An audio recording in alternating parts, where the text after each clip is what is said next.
ये कहानी एक बुद्धिमान वृद्ध किसान की है जो भाग्य और जीवन की अनिश्चितताओं को समझता था। गांव में उसे सब बुद्धा कहकर पुकारते थे, जिसका अर्थ है ज्ञानी और समझदार व्यक्ति।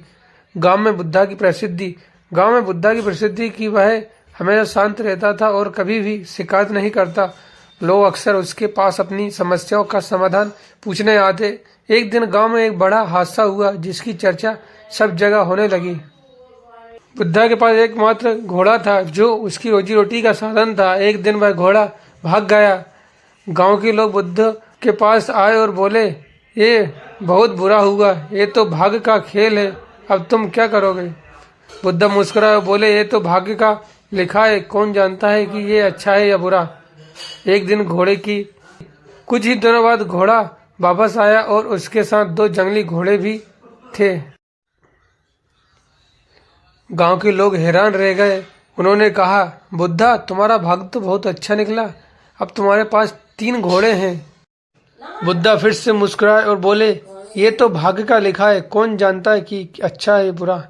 बुद्धा का बेटा जो घोड़े का प्रतिरक्षक था, एक दिन घोड़े से गिरकर गंभीर रूप से घायल हो गया, उसकी टांग टूट गई।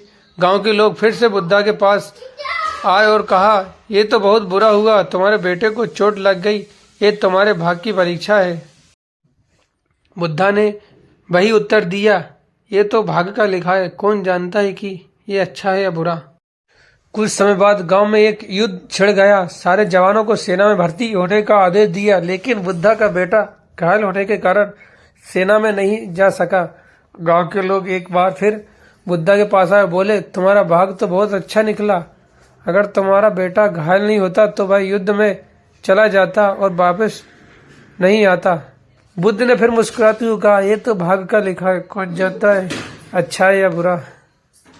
इस कहानी का संदेश, जीवन में जो भी घटनाएं होती हैं वे अच्छी या बुरी दिख सकती हैं, लेकिन उनकी सच्चाई का पता समय के साथ ही चलता है।